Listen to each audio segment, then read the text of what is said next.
Last week I went to Potafes in Tokyo. Yes, an audio event that's hosted once or twice a year by one of the biggest stores in Japan for audio stuff, earphone. Potafes as an event is always fun to go to. It's 2 days and I highly recommend you go when the next one comes along. Now, that being said, this particular Potafes didn't quite have as many new things as I hope for it to have. But I did end up trying some newer IEMs, some interesting ones, and in today's video I'll be sharing my first impressions of those IEMs. Hey friends, Tim here, welcome back to another video on Giz Audio. Today we have first impressions of IEMs I tried at Potafes. 8 of them to be exact. Now the first table that I went to was Beyer Dynamic. They bribed me with a chocolate as well. It was quite delicious chocolate, but it wasn't enough for me to praise the IEM that I tried there, the Salento. This IEM is bloaty,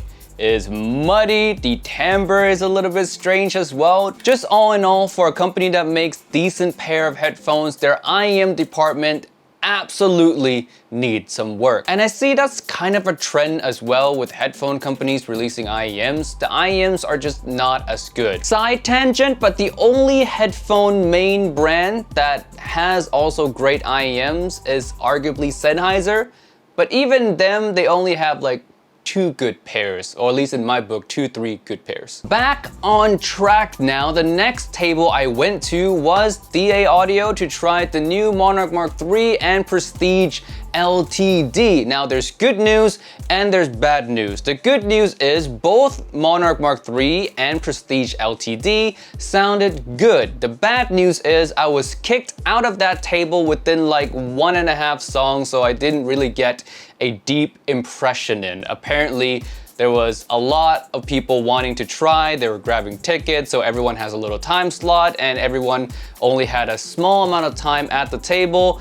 Definitely not enough to try 2 IEMs and get good impressions in, so yeah, it is what it is. But from my time spent with those 2 IEMs, the Monarch Mark III just seems like a more fun version of the Monarch Mark II. There was more bass and, if I remember correctly, also more treble. For me, I still prefer the Mark II. I like the naturalness and beauty of the mid-range that the Mark II provides. The Mark III is good, but it's not better than the Mark II. More like a different flavor. Prestige LTD was one that I barely got any time with, so for the amount of time that I spent with it, it felt like an improvement over the original. The treble is not piercing my ears to the point where it's annoying like the first one. It is listenable and still detailed, still sparkly. Overall, an improvement. Next table, I went to a table that has the new Tangsu Voodoo. Now the Tangsu Voodoo felt like a standard good tuning IEM. Slightly bit warm, so a little bit of thicker note weight for males and female vocals, but not in a territory where I would call it muddy or anything like that. It is natural warm. Upper mid-range sounded good, timbre was good, bass level was pretty on par with the upper mid-range, so you can say it's a balanced type of signature with a touch of warmth. All in all, I liked the Voodoo. It had no flaws that jumped out at me while I was trying the IEM. Was I mega impressed by it? No. But was I disappointed in any way? Also no.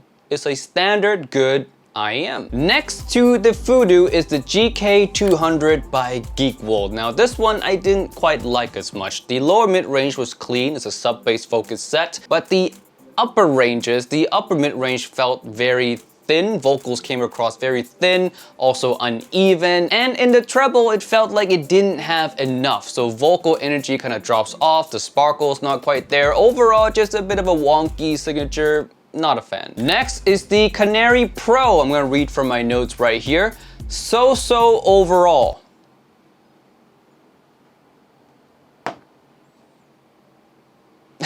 Alright, that's not all that I wrote. I also wrote balanced tuning, a tad honky and strange mid-range. So wasn't a bad IEM, but wasn't an IEM that competes in any way tuning-wise to what's available on the market. Now, I do not know how much Canary Pro costs. This much? Yeah, I'll add it in edit later, but no way is it worth this much. Nowadays, tuning needs to be good to compete with even the $20 stuff. Like, it's not something that you have to spend money on to get anymore. It's more a requirement to even be relevant in the market, even at the lowest level. So if tuning is wonky, I just can't recommend it. Next table, I went to Madu with their new Type 821. Now, they don't release IEMs that often, and I do like how quirky their IEMs look, so I went to try their new stuff. The tuning on their IEMs, though, not so great, and sadly, same thing with the newest one. A tad shouty, intense in the vocal, so I'm guessing there's this 5K, 6K elevation going on, but don't quote me on that one, it's just from memory. Overall, lower mid-range is clean, the bass wasn't really satisfying, but it has decent treble, so overall just another okay-ish tuning. And I guess that's it for all the IEMs I've tried. Sorry I said 8, it's actually 7. But yes, as you can see, not that many newer IEMs on the market. Most of the time you'll see new releases comes towards the end of the year. Near October, November, into the New Year's, you'll see a lot of new releases. So the next audio event, the next Potafes, might have a lot more new releases for me to try. Now, besides the new stuff that I tried, I also had my first ever meetup in Japan. Thank you so much for all of you that showed up. I think it was 7 or 8 of you. It was fantastic. I never thought people would even show up because it was such a last minute call. Like, I literally told you guys I'm gonna have a meetup like a few days before the event, and you guys showed up for it. So thank you so much for showing up. I brought over a ton of IEMs. They all got to try it. I also gave everyone gifts as well. We had really good talks about audio in general for about like 30 minutes to maybe an hour or so. It was such a great meeting, and I was just so excited that even one person showed up, let alone 7 or 8 people. So again, thank you so much. I'll definitely be doing more of those in the future. I love meeting you guys in real life, seeing the face of the community, and just enjoying the audio hobby in person for once, you know, not just through Discord and all that. All right, with all that being said, thank you so much for watching this video all the way till the end. I apologize that it's a little bit lackluster in the IEM new release department. Really nothing I can do about that. Next event, hopefully we have more new and exciting releases to try. Now, with that said, I'll see you guys in the next video. Peace out. Bye.